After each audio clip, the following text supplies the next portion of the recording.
clean air, and a healthy environment are inherent and indefeasible rights that belong to all of us, we the people, by virtue of the fact that we are here on Earth. Every level of government has an obligation, a substantive obligation to proactively protect our right to pure water, clean air, and a healthy environment. These are rights that don't just belong to the people here today, but they belong to all the future generations yet to come. These are inherent and indefeasible rights, which means it doesn't matter where on Earth you are. You have a right to pure water, clean air, and a healthy environment. And so that's part of what we are battling for. What a great future! My name is K Van Rossen. As a child, I played in creeks, rescued injured animals, stood up to bullies, and championed the natural world. I've dedicated my life to protecting the environment and all who inhabit it. At home in the Northeast, I'm an environmental attorney and an advocate for the Delaware River watershed.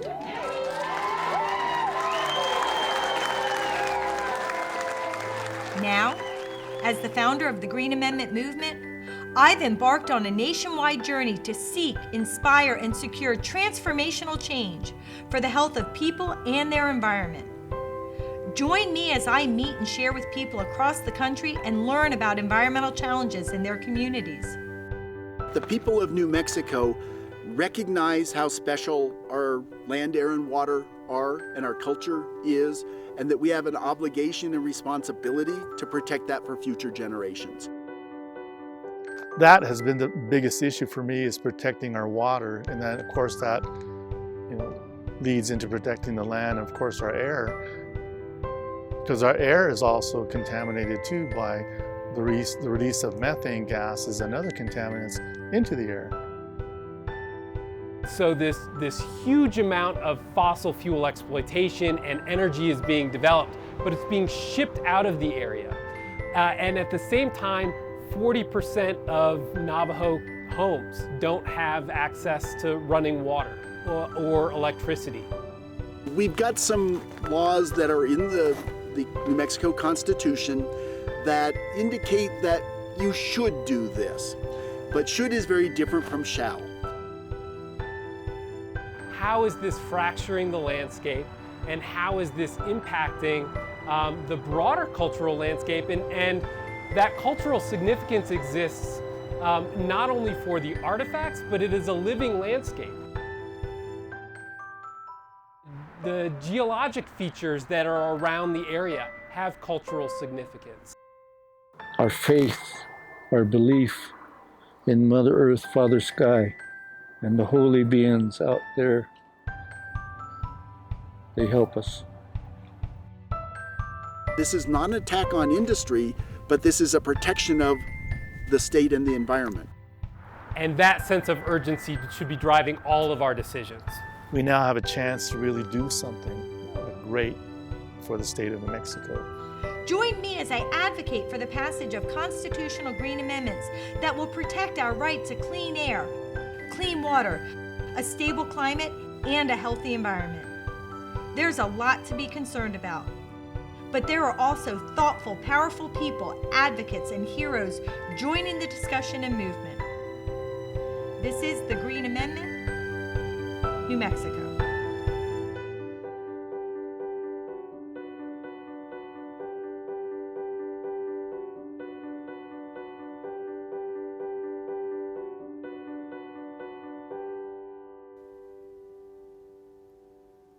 Previously on the Green Amendment, New Mexico.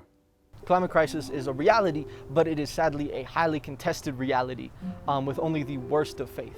As we see the increasing effects of global climate change, the communities that are adding to the carbon footprint the least are getting affected the most. This whole place has turned into a whole new name. It's no longer Otis. This whole area is called Oil Central now. The name has changed.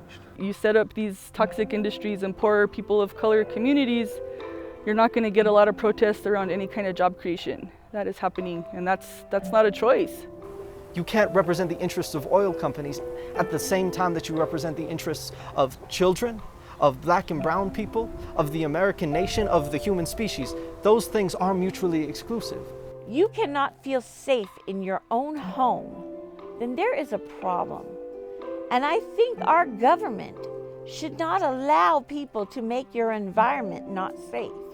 So I've always been passionate about the environment, and now I feel like I'm in a position to do something about it. I think New Mexico needs to be given the opportunity to have a say in what they want. The people need to have a say.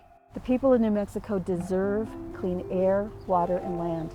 It's their right, and we need to say it. So does it make sense to you that we actually add a Green Amendment to the Bill of Rights section of our state constitution that does actually put environmental rights on par with fundamental rights like free speech and freedom of religion? Fuck yeah. In New Mexico, we don't have a right to the things you just mentioned, because I don't think you have a right if it's currently being taken away from you. And see, this is on my grandpa's side. We're back on that BLM allotment now. Right. And this is one of the few homes that's inside the allotment. The rest, people probably just scavenge the other properties. And so it makes it look like Navajos never lived within this. But they did. But, yeah, and the sad part is that the whole family has passed away, so the grandkids are the only ones that they'll never live out here. But they've got shareholder interest in the properties.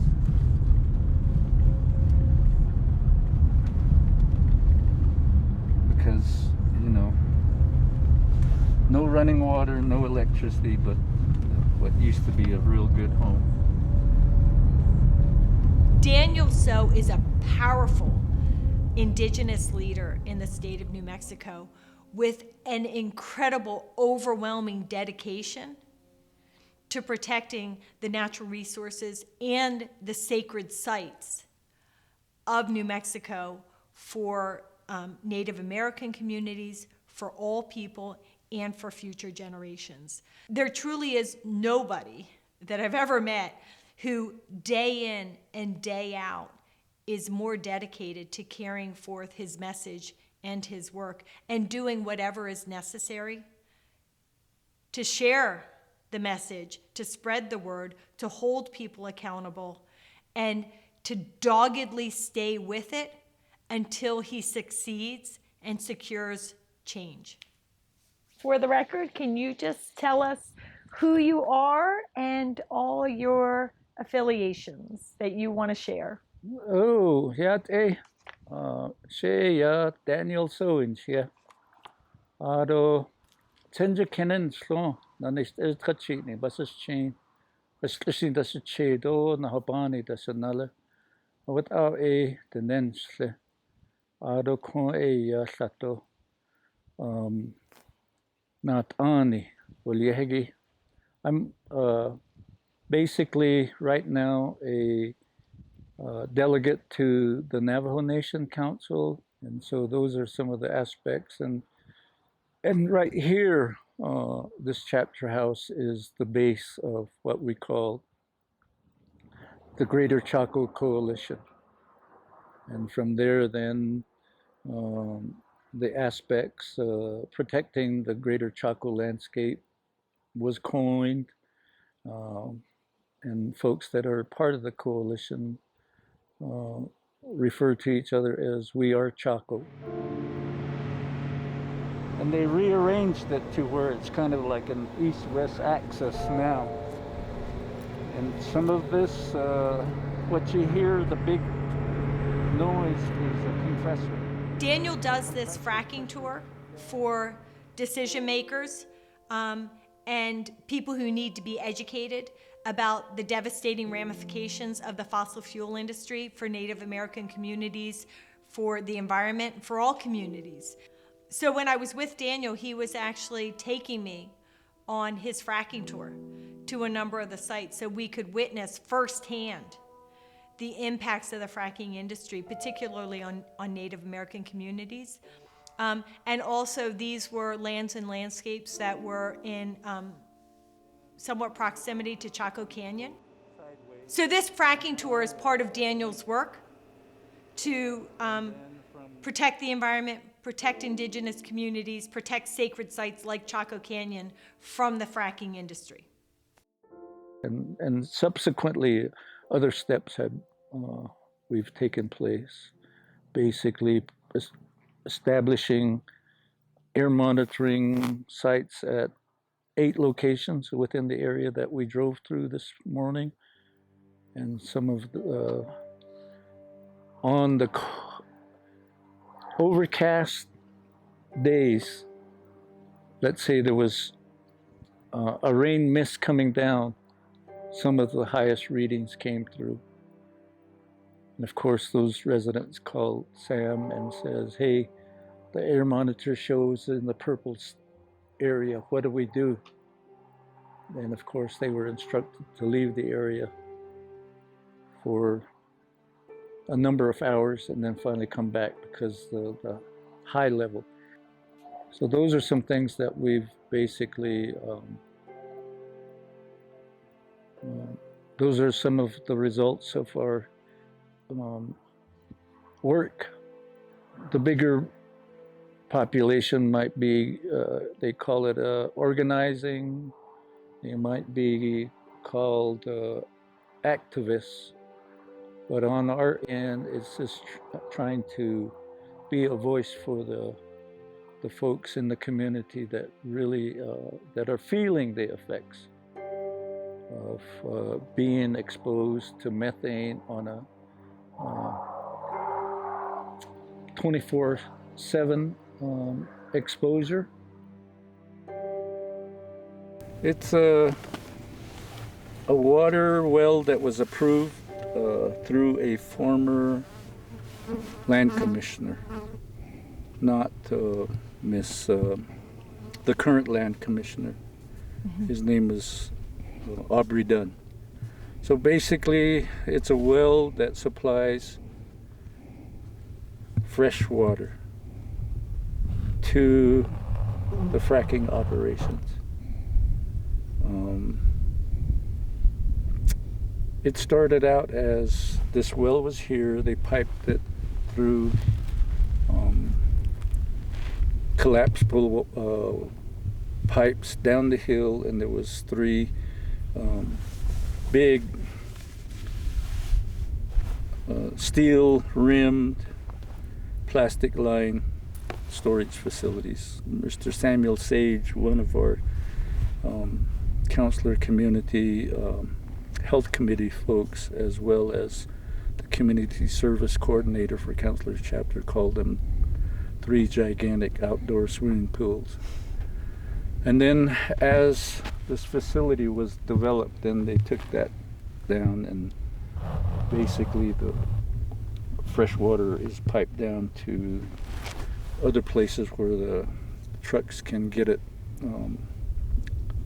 But since there is no drilling activity, there's no fracking right now, then unless I don't know of any others, but as I hear, there's no drilling right now, no fracking, so this place is sitting still. Stephanie Garcia Richards, the current land commissioner, she was one of the first ones to come out here. And we did the fracking tour. One of her first actions was to put a moratorium on oil and gas drilling on state trust lands. So it had immediate effect.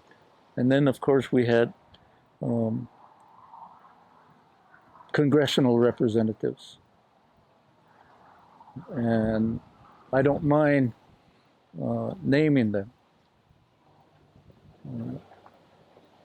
Congresswoman Deb Haaland, Congressman Ben Ray Lujan, Congressman Raul Grijalva, and California Congressman Lowenthal came out, and we did a 4-hour tour, and we had members of the coalition come along, and we had professors from UNM.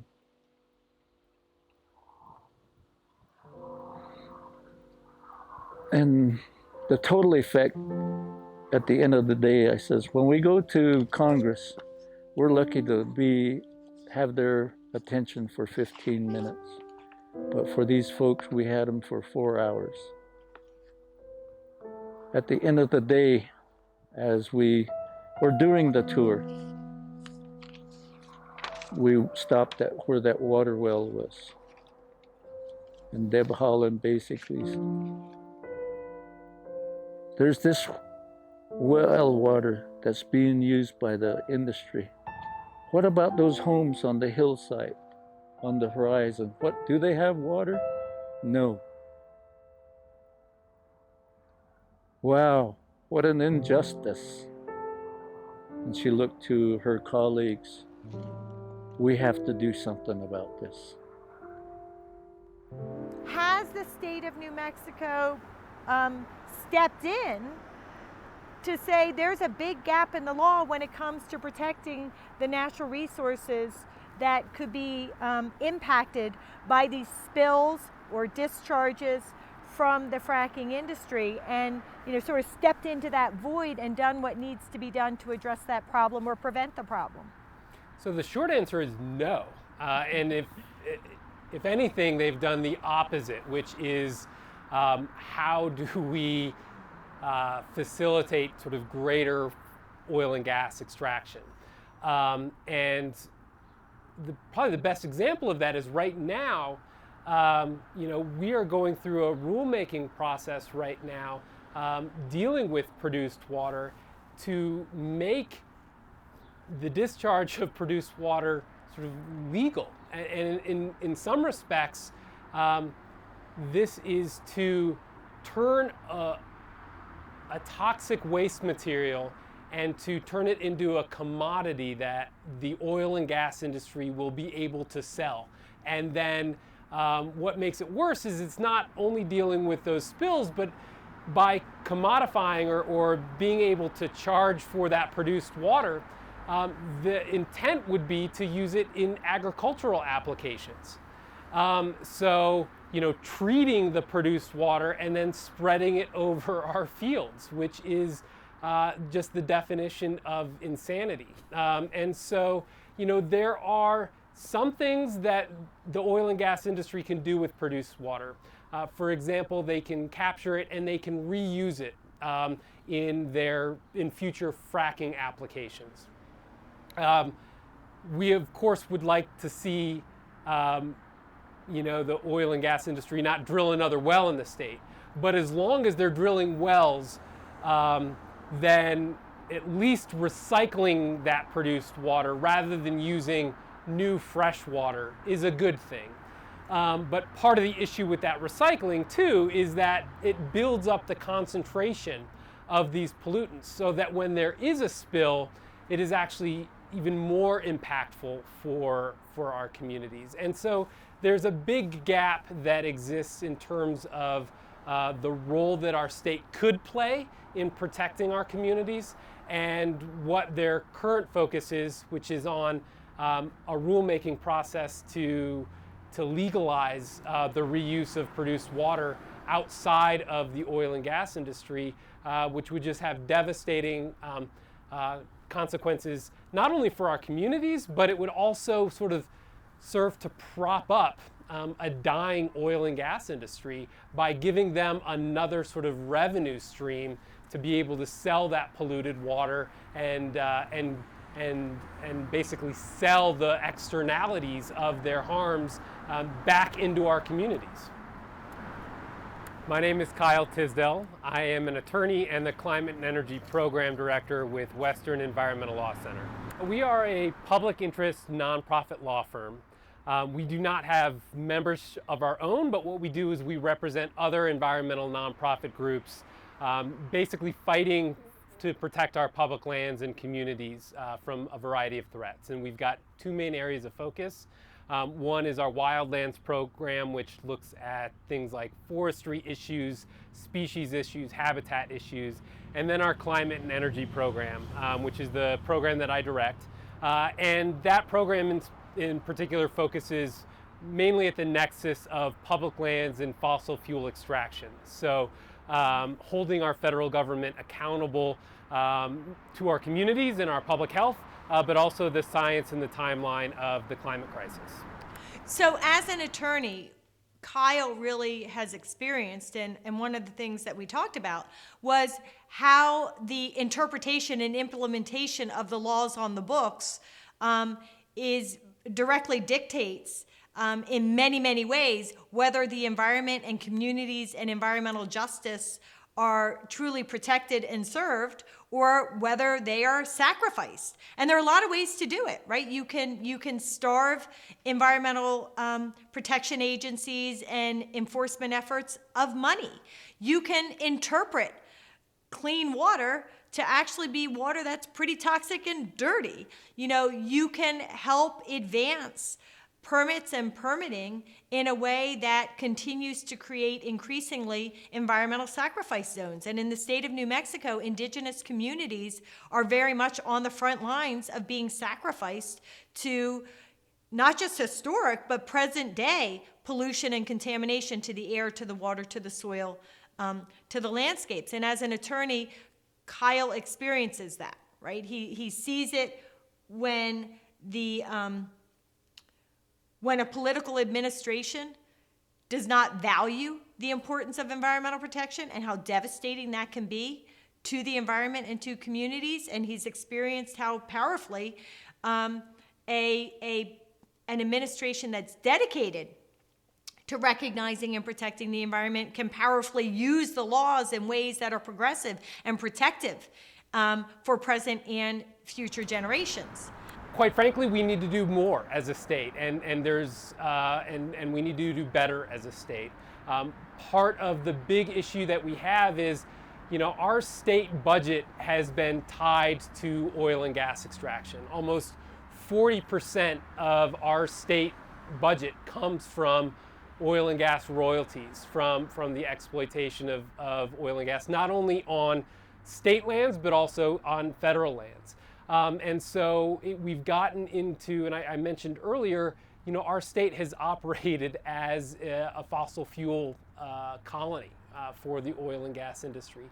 And I think really what we need to do is make a transition away from that type of exploitation-based economy to one that is more sustainable and looks out for the interests of future generations. And that is entirely possible in our state, but it is going to require a next level of leadership in our state if we're going to get there. New Mexico is a very diverse state with so much richness in terms of the diversity of the people and where they come from. And in so many ways, it seems to be really embraced and held up as one of the tremendous values of the state. So recognizing that, when we look at, though, the implementation of environmental protection laws, do you think, despite the appreciation of the diversity, here in New Mexico, do we see, as in other states, the problem that these laws are implemented in a way that really creates and perpetuates environmental racism? Yeah, I mean, I think that's absolutely true. And you can look at where fossil fuel exploitation is located. And certainly in the Four Corners area, in the greater Chaco landscape, you know, Native communities have felt the brunt of that exploitation for a long time. And I think critically, there is a reckoning that is occurring right now around environmental justice issues, around race relations, and the way that we have a framework that exists that perpetuates racism and the injustice that exists. And I think that reckoning is happening culturally, I think that conversation is starting to happen in the state. And also, quite frankly, it's happening within the environmental community as well, and recognizing that it's not just the sort of environment or the landscapes that need protection. It is a very clear recognition of the communities and the people that have suffered the burdens of our system of exploitation for generations upon generations. I think part of what is really important as a state is, we are in the midst right now of tremendous division culturally. Here in New Mexico, we're a very diverse state, but we also have some shared values across that sort of divide. And so there is an appreciation for our landscapes. There's an appreciation for the clean air and the clean water and intact landscapes that we can come together around. And that appreciation sort of crosses divides. And I think where the division still exists is around the economics of our state.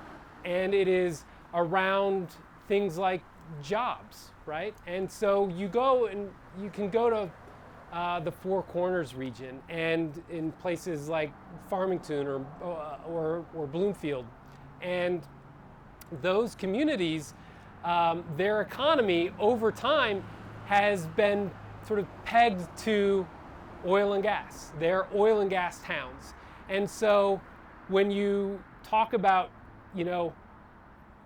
the threat of those jobs going away, the reflex from people that work in the oil and gas industry is, hey, that is how I take care of my family. That's how I put my kids through school. That's how I've provided for my family. And it is very threatening.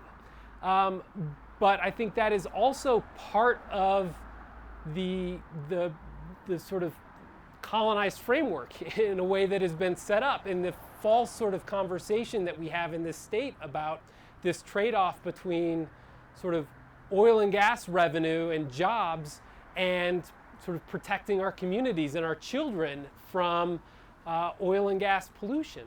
And it is a totally false construct. And quite frankly, while our state has received, and again, 40% of our revenue comes from oil and gas royalties. But what has that got in our state? We are near dead last in terms of childhood welfare and education, and you sort of look at what a healthy state looks like, or what a healthy community looks like, and so many of those markers, New Mexico falls near the very bottom of our nation in terms of what a healthy community looks like.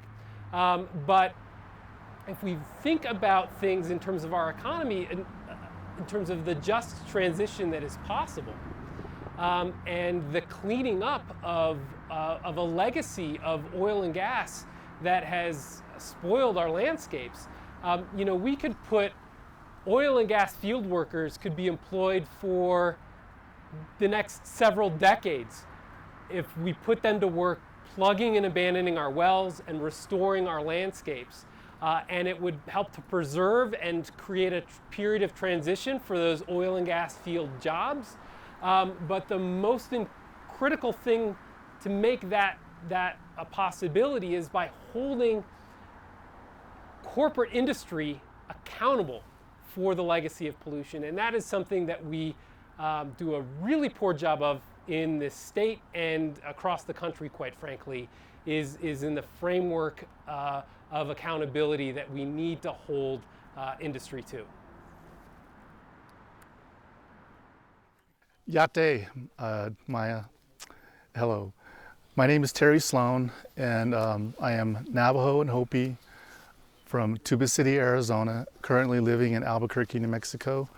My clans are, I am born of the K.A.R.E. and born for the Toadlini. Part of that belief system, I believe, began through actually living on the reservation. Water was scarce. Of course, we're in a desert. It was hard to grow, have agriculture. where we lived in Tuba City, Arizona, but also particularly out on the Hopi Reservation. My grandfather had fields that he would grow things in, and so did my Hopi uncles. We had fields out there in Hopi, and so for us, having water was a treat. Having to be able to drink it, wash in it, bathe in it, and on occasions, we would go to lakes and rivers and play in it if we could. So I think for me, it was an accumulation of living and honoring and respecting water, and then the land and the air and the earth. And that was partly taught to me by both my grandparents. I mean, my Hopi grandfather taught me how to respect the land, how to believe in it, and how to cherish it. I know that he was ultimately became a judge for the tribe, so he wasn't as involved in his cultures as he used to be. But in a way, he always taught me things. He would take me out into his fields or out into his land, and show me what the trees are and that they're breathing, and then and talk to me about the water and the plants and all those things. I think growing up along in that path taught me to really respect the earth, our land, our air, and of course our sacred water. And so that has developed into my work now and my cultural and heartfelt, deep felt belief that we need to protect it, and always wanting to see things as they were or as they are.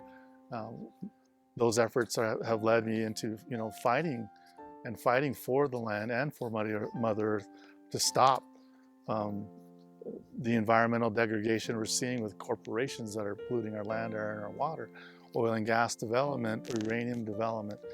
And I think for us, particularly for us Native Americans, unfortunately, our cultures and our lands are subject to those degradations that are being brought by, federal government or whatever, corporations that think they can go out to our lands and just rape them, sorry for lack of a better word, but of the land's resources and etc. And so we see huge giant, coal mines, we see huge giant uranium mines, and then we see all kinds of oil and gas development right now, where there are 15 to 20,000 oil wells in northern New Mexico at this point.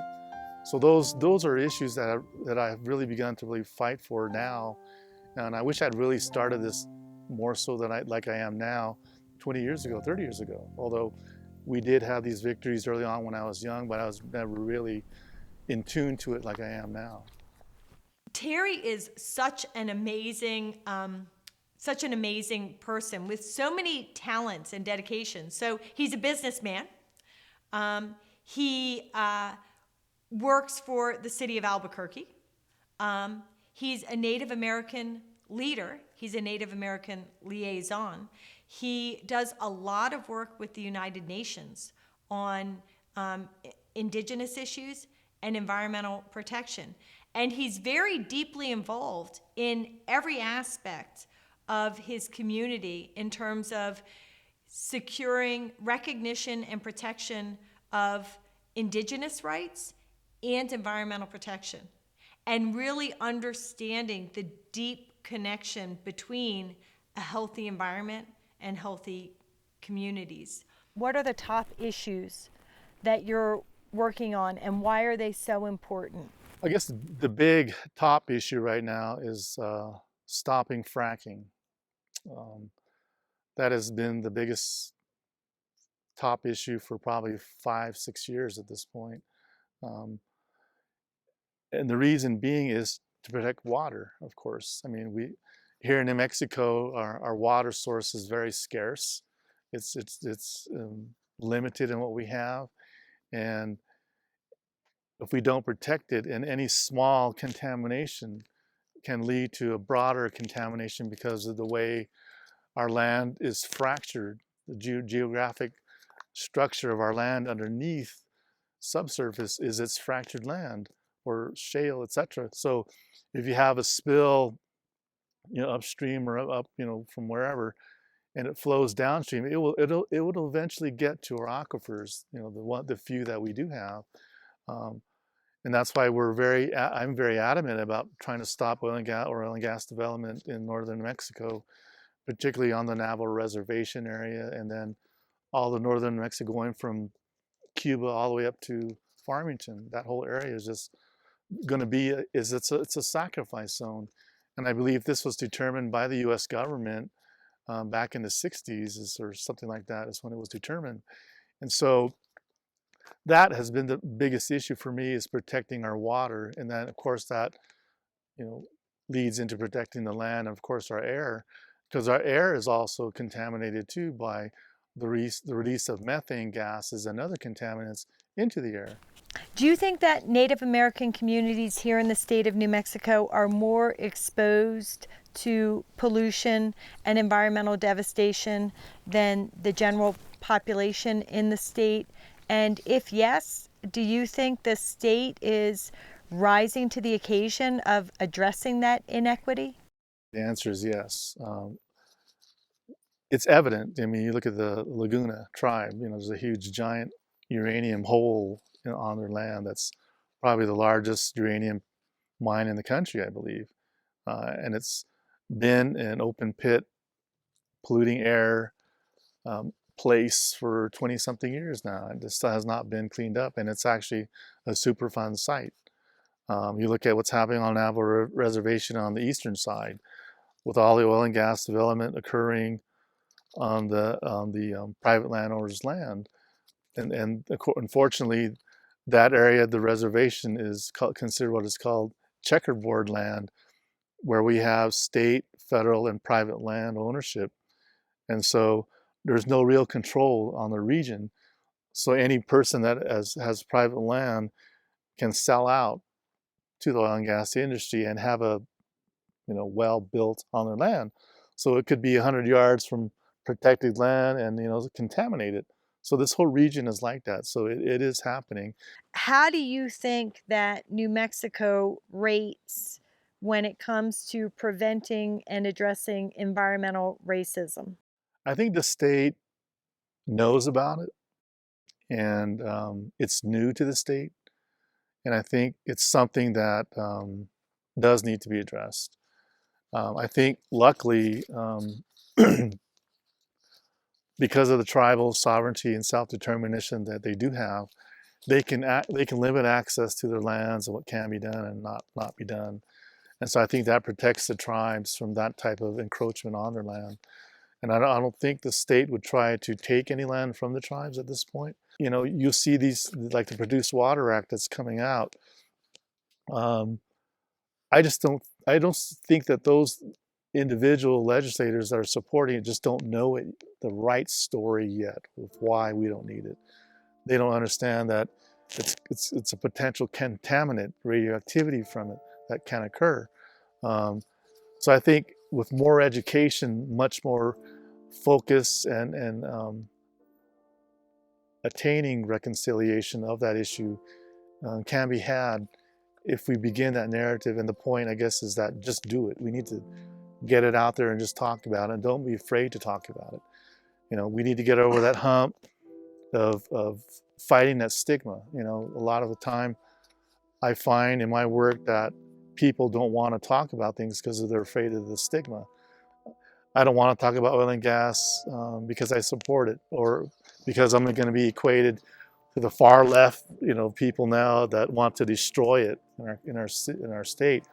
So as long as we can get past those narratives and say, no, that's not what it's about. It's about, of course, protecting Mother Earth and its inhabitants, is the way I would look at it. You can really hear how throughout the entirety of his life as a Native American community member and now leader, how his life has been impacted and shaped by the issues of indigenous injustices and environmental injustices, both directly on him, but also witnessing it on his community members. You can also see and hear and experience how, his work with, his community to rise up and defend Native American communities from environmental racism, how powerfully that has shaped how he comes to the conversation about environmental protection. We're not just protecting the environment, because we want to protect the trees and we want to protect the fish and we want to protect the landscapes, although Terry clearly wants to do that. But he also recognizes very, clearly through his life experience that protecting the earth and protecting nature is protecting his people.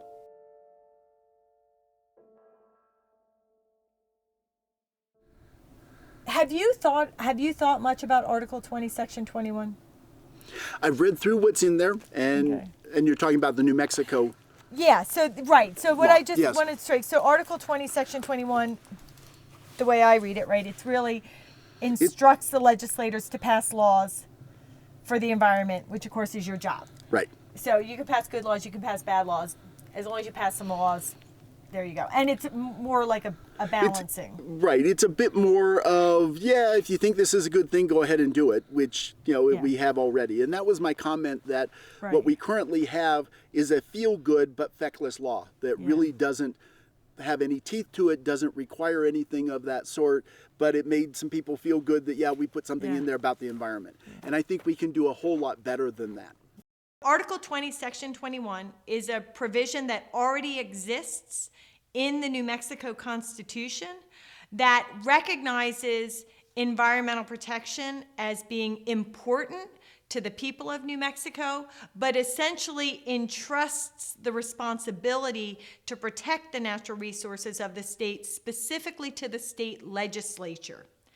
And so when often people think that negates the need for a New Mexico Green Amendment. And what we work to do is really explain to people how Article 20, Section 21 is dramatically different. It's not in the Bill of Rights section of the Constitution, and it's not what we call self-executing, meaning that it has legal life on its own. It actually doesn't need state laws to give it legal enforceability.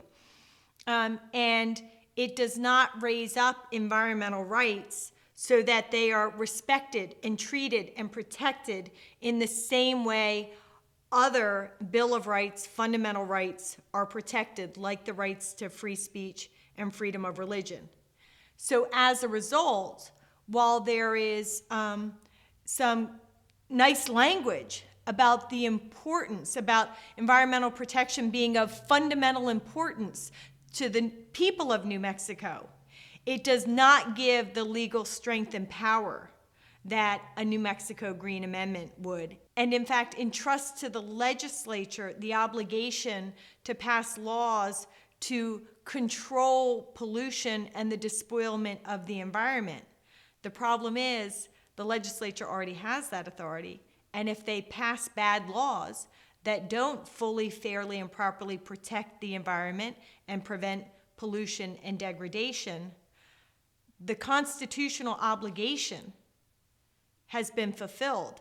The right of the people to have their legislators legislate about the environment has been fulfilled. But the environment and the people of New Mexico are not better off when it comes to environmental protection. My name is William Peters Souls. I go by Bill. I am a state senator for District 37, Las Cruces, which is the east side of Las Cruces. I also have a PhD in interdisciplinary in education and psychology. My students used to tease me about, what to call me. It's Senator Bill, Dr. William Souls, and put as many titles as they could in there. Well, you've answered it a little bit already, but can you just tell us a little bit about what you did before you became a senator? I actually tell people I am a teacher and an educator. Being a senator is my public service. It's not who I am.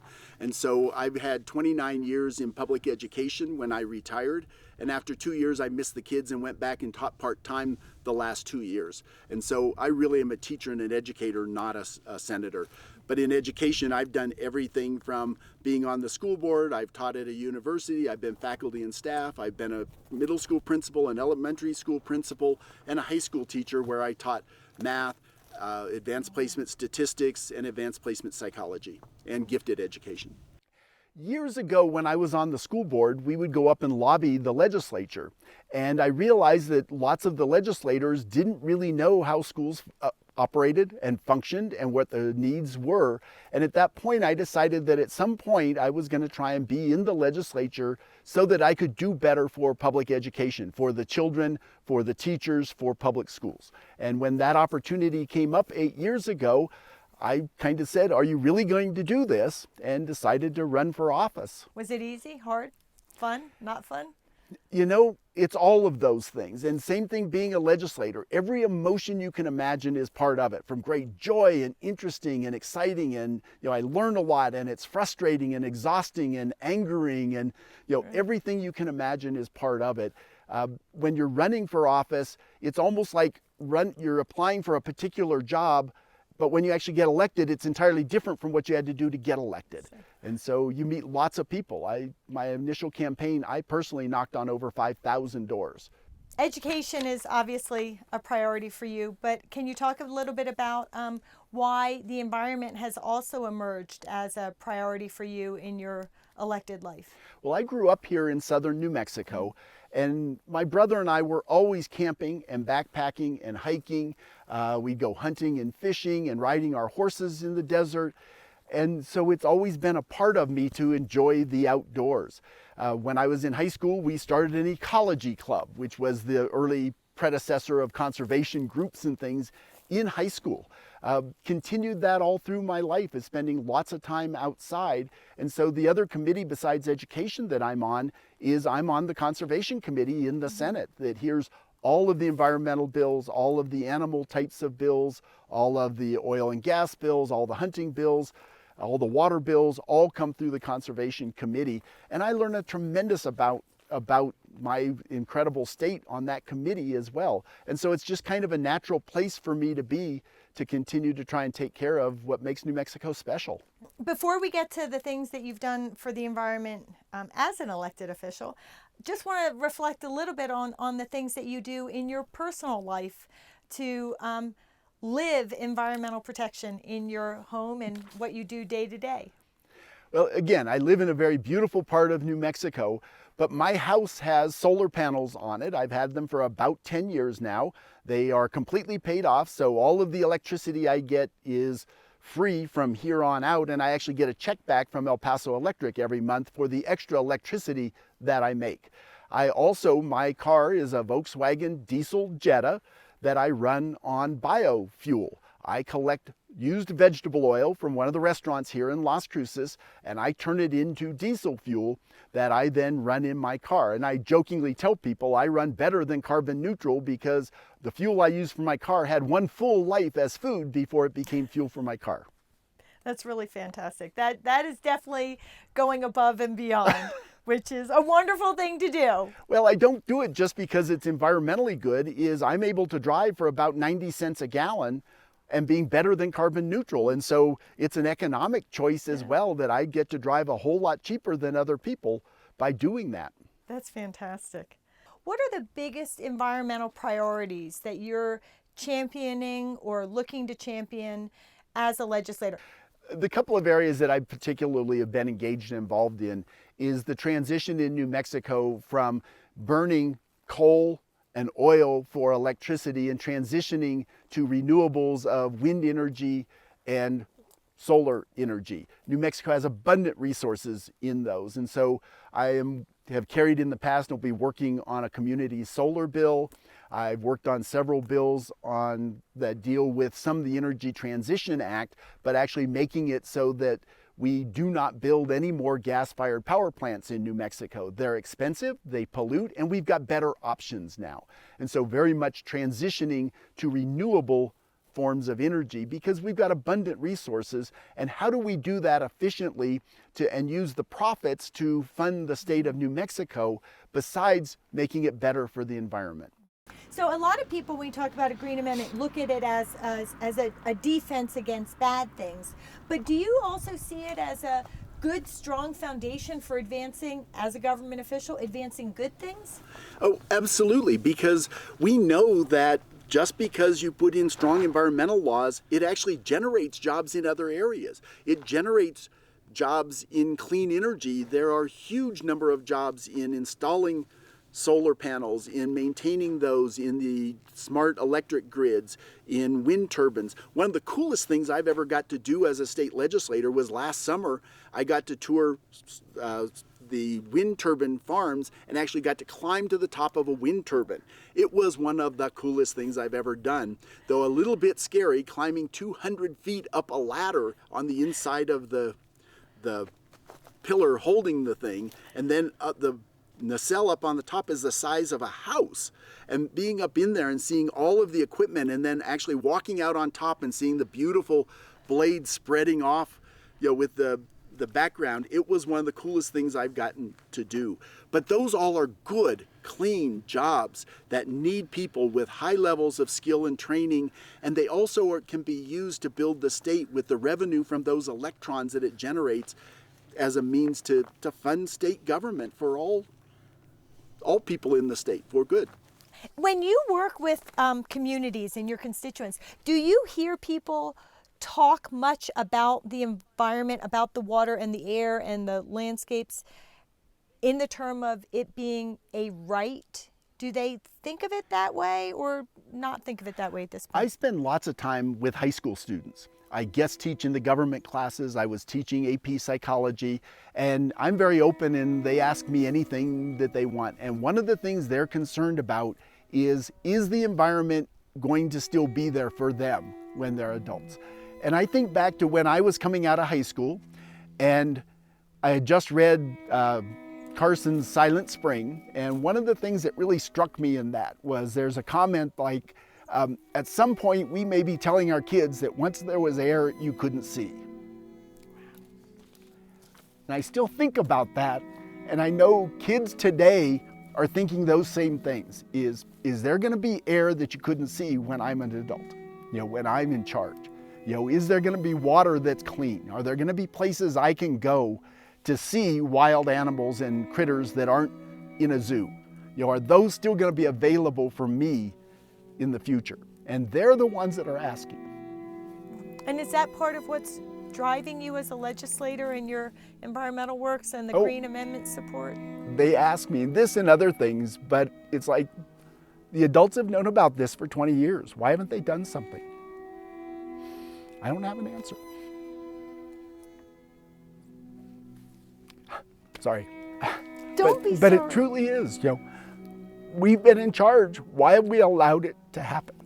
Why haven't we done something about it?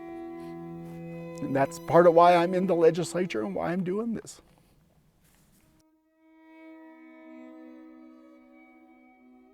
So, across our country, we're having this really important conversation about the need for systemic reform when it comes to justice. And we're talking about police brutality, we're talking about education, and we're talking about health care. We're starting to talk a little bit about the environment.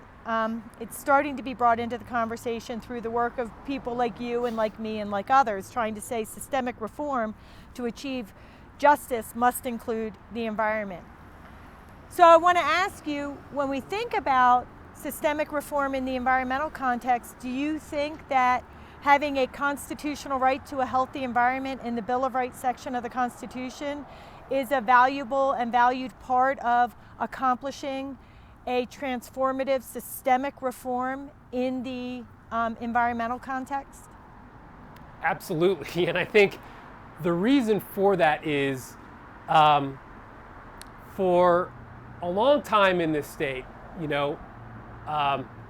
the oil and gas industry and the coal industry and the sort of fossil fuel economy has had very clear access to our politicians, very clear access to help shape the laws and the regulations that are in place. And that access, and they've done that through this notion of we are the golden goose. We are the thing that is going to help you pay for your schools, for your hospitals, for all your well-being. As I said before, that hasn't gotten us very far as a state. But what it has done is it's shown us what that access and what those tools have allowed to take place, which is to turn our state into a colony for fossil fuel energy. What we are desperately lacking in our state is our tools for our citizens to hold our state accountable. And so when you talk about things like a Green Amendment or reforms to our fundamental bedrock system of regulations and statutes in our state, with whether it be the Oil and Gas Act or whether it be how we protect our water resources or our air resources, the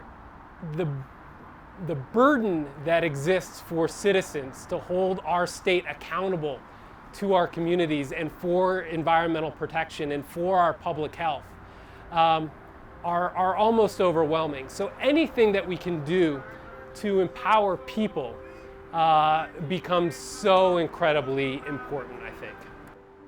And the flip side is to ask people, so you think that industry should be allowed to pollute the land, air, and water?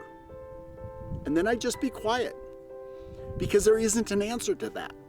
Nobody's going to say, yes, I think we ought to be able to pollute the land, air, and water. And so if you don't think people should be allowed to do that, then you support this that says you can't do that unless there's a compelling reason for doing so.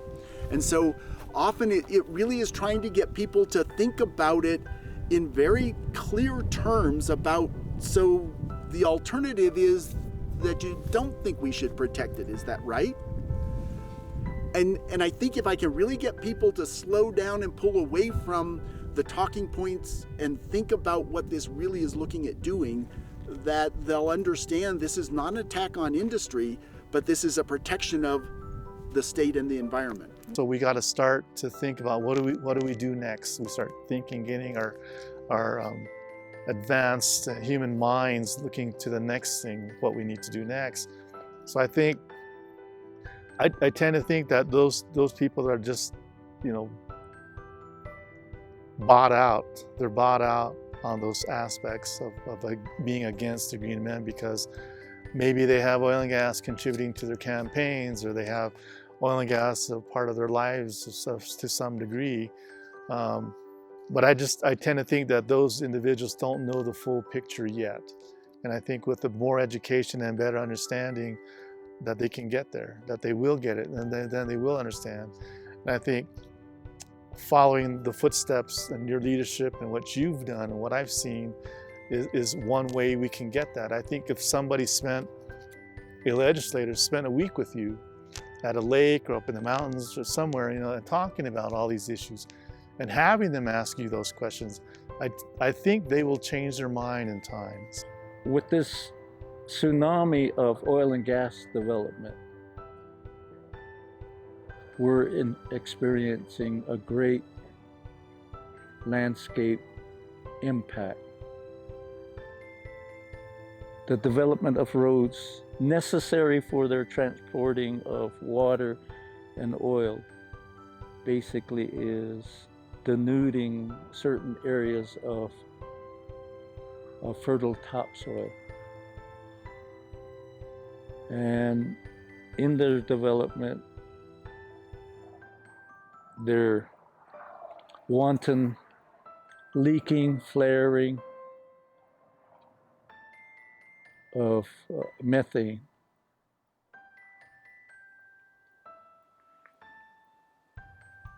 The methane gases have no silo effect.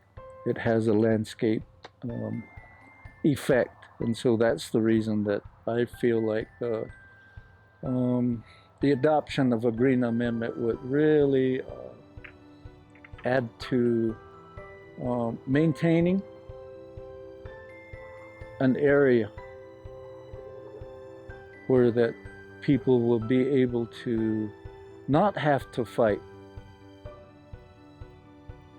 not have to go picket, not to go march